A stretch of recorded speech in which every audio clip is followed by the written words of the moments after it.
నమస్కరిస్తూ Visweswara right video అయితే చూస్తున్నాం కదా, వీళ్ళిద్దరూ కూడా ఎవరైనా నెటిజన్స్ వాళ్ళ పైన నెగిటివ్ గా మాట్లాడినా లేకపోతే నెగిటివ్ గా ఇవాళ మీడియా థంబ్నెయిల్స్ పెట్టినా నెగిటివ్ గా ఎవరు డిస్కస్ చేసినా సరే మేము ఈ లోకాన్ని విడిచి వెళ్ళిపోతాము, ప్రాణాలతో మేము ఉండం, ఇంకా మేమే మీకు బరువైపోయామా అని చెప్పి వీళ్ళు మాట్లాడిన తీరు మీరు ఏ విధంగా చూస్తారు? ఈ ఆత్మార్పణం అన్న దానిపైన ఏమంటారు మీరు? అమ్మా, సనాతన ధర్మం అని చెప్పి వచ్చింది వాడే, ఎవడు రమ్మన్నాడు? గో సంరక్షణ చేస్తాను వచ్చింది వాడే, ఎవడు రమ్మన్నాడు? ఆడపిల్లల్ని మర్యాదగా ఉండదు సరిగ్గా చూడకపోతే అన్నాడు, ఎవడు రమ్మన్నాడు? అన్నీ చెప్పింది వాడే. పైగా ఆ వర్షనీకి వాళ్ళలో జెన్యూనిటీ కనపడింది. ఇక్కడ విషయం ఏంటంటే వీడి ఇమేజ్ డ్యామేజ్ అవుతుందని తెలిసి సడన్ గా మీడియా ముందుకు వచ్చి సొల్లంతా చెప్తే ఇంటానికి ప్రజలు చెవుల్లో పూలు పెట్టుకోలేరు.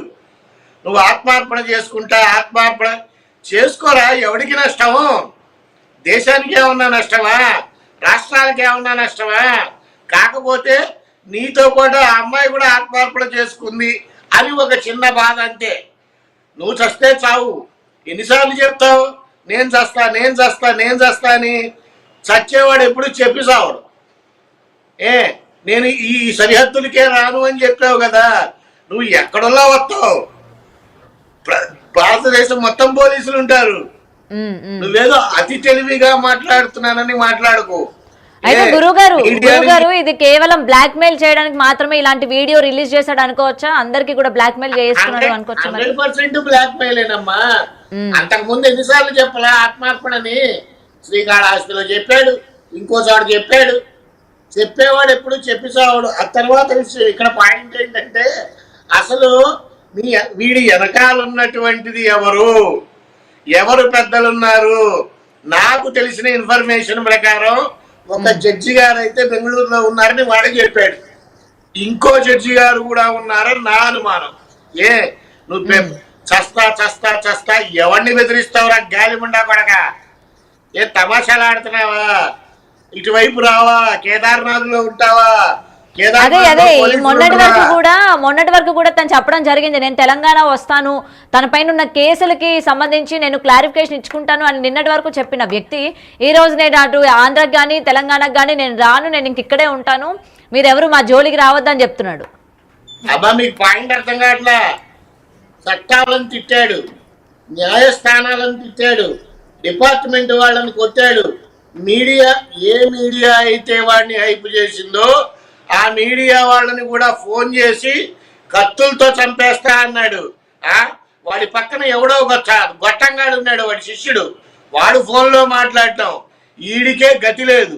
ఒరే దొంగనా కొడక, నీ నాటకాలు చాలా చూసా. ఫస్ట్ ఇప్పుడు నేను ఒక మాట మాట్లాడుతున్నా ఇను.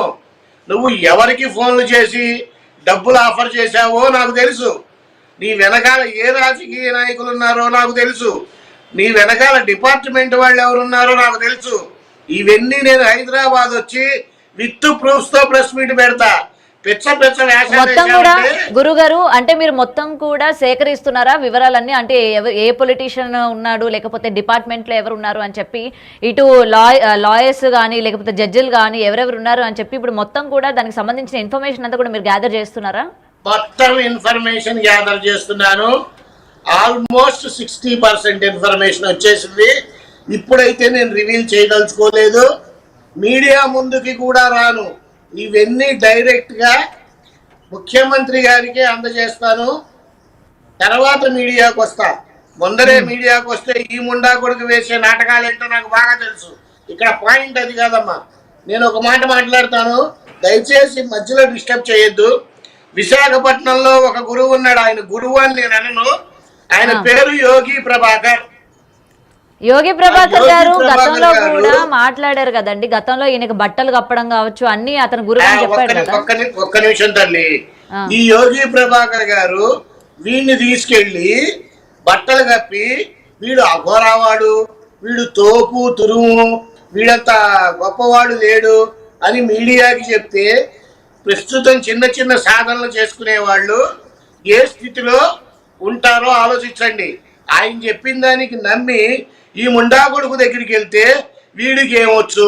ఒక పాయింట్. 2, అదే యోగి ప్రభాకర్ గారు హిమాలయాల్లో గురువులందరూ కలిసి మీటింగ్ పెట్టుకున్నాం, ఇంకా నయం హిమాలయాల్లో పెట్టుకున్నాం అన్నాడు, మేఘాల్లో పెట్టుకున్నాం అలా మీటింగు.